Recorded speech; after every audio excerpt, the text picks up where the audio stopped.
ఉప్పరపల్లి గ్రామంలో సమాచార హక్కు చట్టం 2005పై అవగాహన కార్యక్రమం నిర్వహించిన సమాచార హక్కు రక్షణ చట్టం రాష్ట్ర ఉపాధ్యక్షులు చిలువేరు కరుణాకర్ వరంగల్ జిల్లా చెన్నారావుపేట మండలం ఉప్పరపల్లి గ్రామంలో సమాచార హక్కు రక్షణ చట్టం మండల కమిటీ ఆధ్వర్యంలో సమాచార హక్కు చట్టం 2005పై అవగాహన కార్యక్రమం నిర్వహించారు। ఈ కార్యక్రమానికి ముఖ్య అతిథిగా సమాచార హక్కు రక్షణ చట్టం తెలంగాణ రాష్ట్ర ఉపాధ్యక్షులు చిలువేరు కరుణాకర్ హాజరయ్యారు। ఈ కార్యక్రమాన్ని ఉద్దేశించి సమాచార హక్కు రక్షణ చట్టం రాష్ట్ర ఉపాధ్యక్షులు చిలువేరు కరుణాకర్ మాట్లాడుతూ గ్రామంలోని ప్రజలు మరీ ముఖ్యంగా యువత సమాచార హక్కు చట్టం 2005పై అవగాహన కలిగి ఉండాలని గ్రామస్థాయి నుండే ఆర్టీఐలు వేస్తూ గ్రామ పంచాయతీ కార్యాలయంలో జరిగే కార్యనిర్వహణ పనులను పరిశీలించాలని తెల్ల కాగితంపై సమాచార హక్కు చట్టం 2005 సెక్షన్ 6(1) కింద సమాచారం సెక్షన్ 2(j)(2) ప్రతి పేజీని ధృవీకరించి సమాచారం ఇవ్వగలరు అని రాసిన ఆ అధికారి మీకు సమాచారం ఇవ్వాలని, దరఖాస్తు చేసిన 30 రోజుల్లో సంబంధిత అధికారి మీకు సమాధానం అందించాలని, లేదంటే చట్టపరంగా చర్యలు చేపట్టొచ్చని, ఏ ప్రభుత్వ కార్యాలయంలోనైనా సమాచారం పొందే హక్కు ఉందని ఆర్డీఐ వేసే విధానం సంబంధిత సెక్షన్ల యువకులను తెలిపారు। ఉపాధ్యాయులు పులి దేవేందర్ మాట్లాడుతూ ప్రతి ఒక్కరూ సమాచార హక్కు చట్టంపై అవగాహన కలిగి ఉండాలని, కేవలం పుస్తకాల్లో చదవడం కాదు సమాజంలో జరుగుతున్న విషయాల పట్ల స్పందించాలని, కావాల్సిన సమాచారాన్ని నిర్భయంగా సమాచార హక్కు చట్టం ద్వారా పొందవచ్చని, ప్రశ్నించి ముందుకు వెళ్ళినప్పుడే మన సమాజంలో ఉన్న అవినీతిని తగ్గించగలమని పేర్కొన్నారు।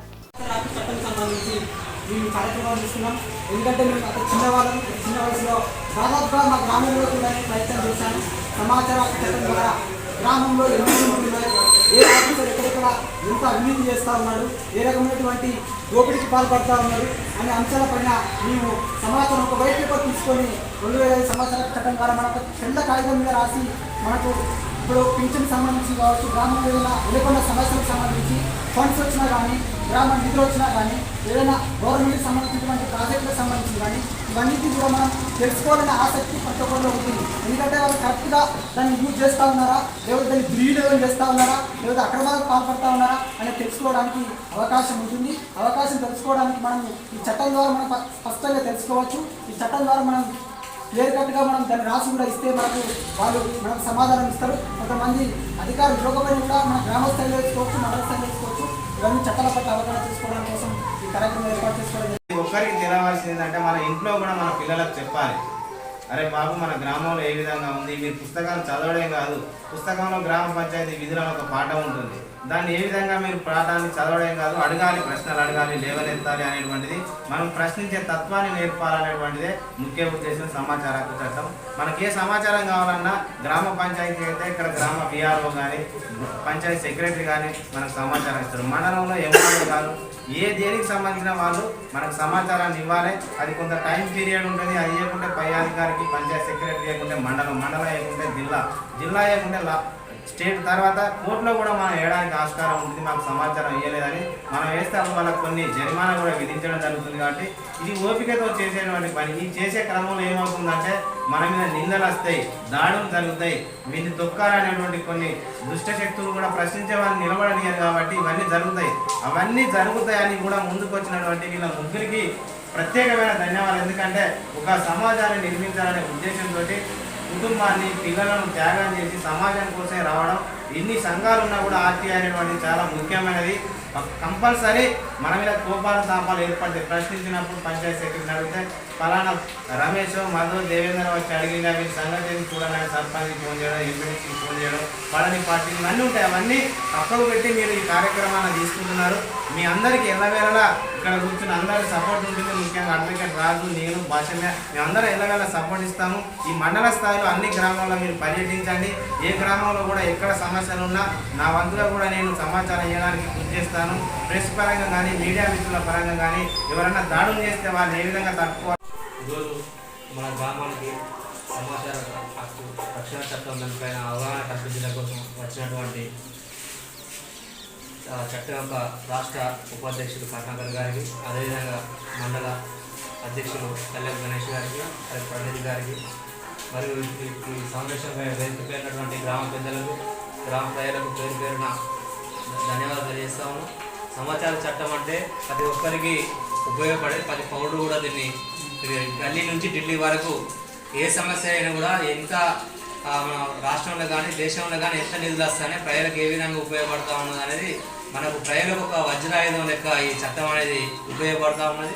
దాదాపు మనకు కొంత తెలియకుండా కానీ దీన్ని ఏంటంటే మనం నిర్వహణ చేస్తూ ఉన్న పరిస్థితి ఉంది ప్రభుత్వాలు కూడా.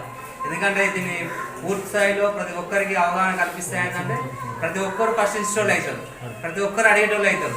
ఎందుకంటే పూర్తి హక్కు మనకు ఉన్నది, ఆ బాధ్యతగా మనకు ఆ జీవోలో ఆ ప్రభుత్వం మనకు కల్పించింది కాబట్టి ఆ ఈ హక్కు మనకు ఉన్నది కాబట్టి అది మనకు తెలియదని తెలిసిన ఈ ప్రభుత్వాలు కూడా దాన్ని నిర్వహించడం కోసం ప్రయత్నం చేస్తూ ఉన్నాయి. కాబట్టి ఏంటంటే మనం కూడా దాన్ని ఈరోజు చదువుకునే విద్యార్థులు కూడా ఏంటంటే దాని మీద అధ్యయనం చేయాలి, అధ్యయనంతో పాటు దాన్ని ఆచరణ చూపించి పోరాటం చేయాలి, దాన్ని సాధించుకున్నటువంటి ఆ హక్కును అనేది మన సమాచార చట్టం ద్వారా కల్పిస్తూ ఉన్నది.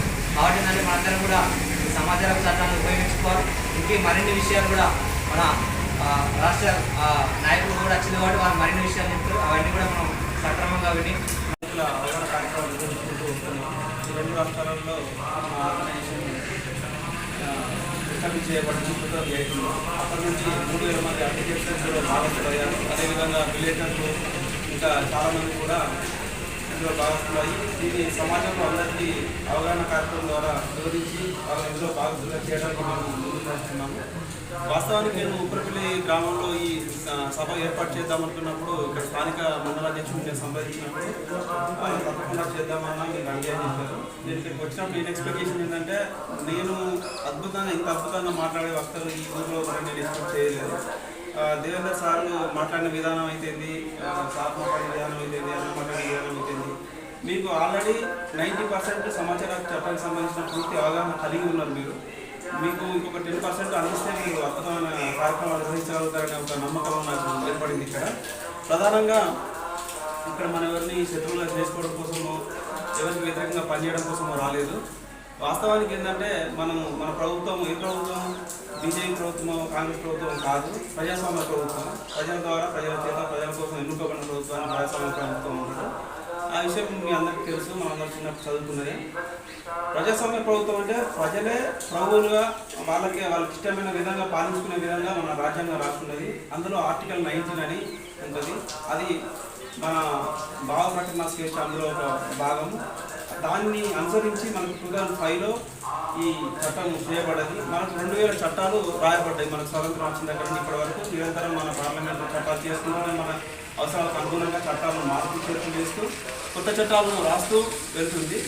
అందులో భాగంగా మనకు 2005లో ఈ చట్టాన్ని చేయడం జరిగింది. ఈ చట్టం అంత మనం అనుకోగానే అడగగానే మనకు నిర్మితం కాలేదు. దీనికోసం చాలా పోరాటాలు జరిగినాయి. ఆ పోరాటంలో భాగంగా ఎంతోమంది ఉద్యమకారులు మీలాగా మాలాగా మాకు ఇది కావాలి అని పోరాటం జరిగింది. ఒక చెట్టు పైన నిలబడి ఎంత అందంగా ఉన్నదో దాని వేరు ఎంత బలంగా ఉంటే ఆ చెట్టు అంత అందంగా నిలబడుతుంది. ఈ చట్టం యొక్క పూర్వపురం మీకు తెలిస్తే ఈ చట్టం యొక్క విలువ మీకు తెలుస్తుందని ఉద్దేశంతో నేను కొంచెం ఎక్కువ సమయం తీసుకొని ఈ చట్టం గురించి చెప్పాలని అనుకుంటున్నా. మీకు ఏమైనా ఇబ్బంది కలిగితే నాకు నిర్మమాటంగా చెప్పొచ్చు. మాకు అంత లాంగ్ అవుతుంది, షార్ట్లో చెప్పినప్పుడు షార్ట్లో కూడా ముగించగలుగుతా. ఇది ఫస్ట్ 1952లో అమెరికాలో ఎస్టాబ్లిష్ చేయబడ్డది. అక్కడ సమాచార స్వేచ్ఛ హక్కు పేరుతోటి వాళ్ళు ఎస్టాబ్లిష్ చేస్తున్నారు. వాళ్ళు మనకంటే అందరూ ఎడ్యుకేటెడ్ కాబట్టి వాళ్ళు చాలా వివరంగా ప్రతి ఒక్కరు తెలుసుకోవడానికి ఆసక్తి కలిగి ఉండేది. 1952 నుండి వాళ్ళు స్ట్రగుల్ చేసి ఫైట్ చేస్తే 1965లో వాళ్ళకు బట్టలు పడ్డది. ఎందుకు వచ్చింది అంటే అది ప్రజాస్వామ్యం.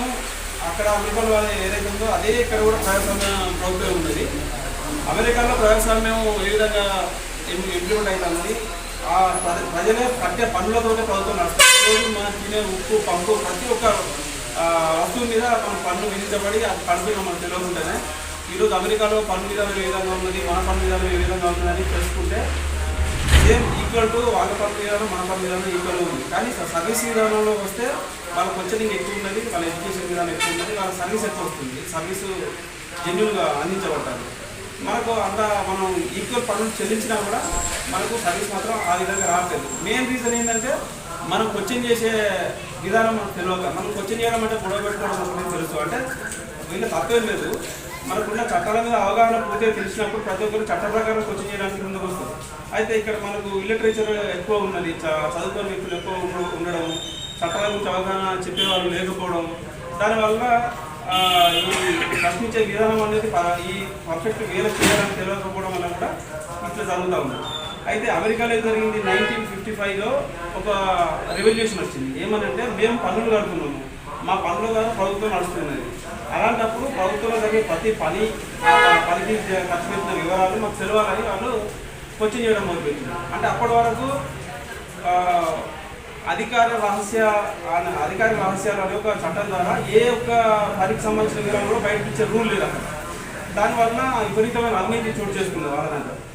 వీళ్ళు చాలామంది ఎడ్యుకేటర్స్ మేము పనులు పెడితే మేము ఎన్నుకుంటే గవర్నమెంట్ నడుస్తున్నప్పుడు ప్రతి పైసా మారైనప్పుడు ప్రతి పైసకు మాకు వివరాలు తెలవాలి. కాబట్టి ఖచ్చితంగా మాకు ఆ వివరాలు కావాలి, దానికోసం చట్టం కావాలని వాళ్ళు ఫైట్ చేస్తే 1965లో వాళ్ళకి చట్టం వచ్చింది. ఈ చట్టం ద్వారా ఏ ఒక్క పని అయినా కూడా ఆ పనికి ఎంత కేటాయించిండ్రు, దాన్ని ఏ కాంట్రాక్టర్ తీసుకున్నాడు, అది ఎన్ని రోజులు కంప్లీట్ చేయాలి, ఆ పనికి వాళ్ళు గ్యారంటీ ఇప్పటివరకు అంటే కాంట్రాక్ట్ కంప్లీట్ చేసిన తర్వాత ఎన్ని సంవత్సరాలు వాళ్ళు మెయింటెనెన్స్లో ఉండాలి, ఆ లోపల ఖరాబ్ అయితే కూడా వాళ్ళే బాధ్యత వహించాలి. ఈ ప్రతి ఒక్క వివరాలు మనం తెలుసుకొని ప్రతిసారి క్వశ్చన్ చేయడం వల్ల అవినీతి అనేది 50% నుంచి 2%కి వచ్చేసింది. ఈరోజు అమెరికాలో కూడా అవినీతి ఉన్నది, కానీ వాళ్ళు 50% నుంచి 2% తగ్గించుకోగలిగారు. మనం 50% నుంచి 60-70% పెంచుకుంటూ పోతున్నాం. అంటే ఇందులో మనకు తెలియకుండా మనం కూడా భాగస్తులు అవుతున్నాం. ఏదైనా గవర్నమెంట్ ఆఫీస్కి పోతే మనకు పని అర్జెంట్గా కావాలి, అక్కడ మనం చేయదంటే మన పని కొంత ఒక కాన్సెప్ట్ మనం నేర్చుకున్నాం. ఆ మూమెంట్ వరకు తప్పని తెలిసినా తప్పక మనం దాన్ని కొనసాగిస్తాం. అయితే ఈరోజు మనకున్న అవకాశాలల్లో ఈ 2000 చట్టాలలో అత్యంత నిర్వహించి ఈ చట్టం ఇక్కడ రావడానికి కూడా మనకు 1985 నుంచి వెళ్ళి విపరీతమైన స్ట్రగుల్ మనం కూడా ఫైట్ చేయంగా మనకు ఈ చట్టం వచ్చింది. ఏ విధంగా వచ్చిందంటే నిఖిల్ డే, శోభ, కొంతమంది ఉద్యమకారులు ఏం చేసిందంటే 1985లో భీమ్ అనే ఒక గుజరాత్ గ్రామంలో అక్కడ పేద ప్రజలకు ఒక 40 ఇళ్లను గవర్నమెంట్ కట్టేయడానికి ప్రాజెక్టు రిలీజ్ చేసింది. పార్టీ ఆ రోజుల్లో వాళ్ళు డబ్బులు వస్తాయి, మాకు ఇల్లు వస్తాయని ప్రజలు బాగా వెయిట్ చేస్తూ ఉన్న క్రమంలో ఆన్లైన్ అయిపోయింది, సంవత్సరం అయిపోయింది, వీళ్ళకి ఇల్లు రావట్లేదు. వీళ్ళు పోయి ఎంఆర్ఓ ఆఫీస్లో అడిగింది, సార్ మాకు ప్రాజెక్టు రిలీజ్ చేసిన మాకు ఫోటోస్ వస్తాయి, మనకు ఇస్తారో రాలేదు ఏంటంటే మీ ప్రాజెక్ట్ సంబంధించిన 40 లక్షలు విడుదలైంది, ఆల్రెడీ మీకు ఇల్లు కూడా కట్టినట్టు ఇక్కడ రికార్డులలో కనబడుతుంది, ఆ డబ్బులు అయిపోయినాయి వాళ్ళు చెప్పింది. మాకు అసలు ఒక ఇల్లు కాదు, ఒక పునర్నిర్మితి 40 లక్షలు ఎవరు ప్రాజెక్టులో మాకు తెలియాలంటే అది అధికార రహస్యాల చట్టం కింద చెప్పే హక్కు లేదు, మేము చెప్పమని విజ్ఞప్తి చేసింది. ఈ 40 మంది కుటుంబాలు ధర్నా చేయడం మొదలుపెట్టింది. ఈ ధర్నాలో ఈ శోభ డే, నిఖిల్ డే, శోభ వీళ్ళందరూ కలిసి మంచి ఎడ్యుకేటర్స్ వీళ్ళంతా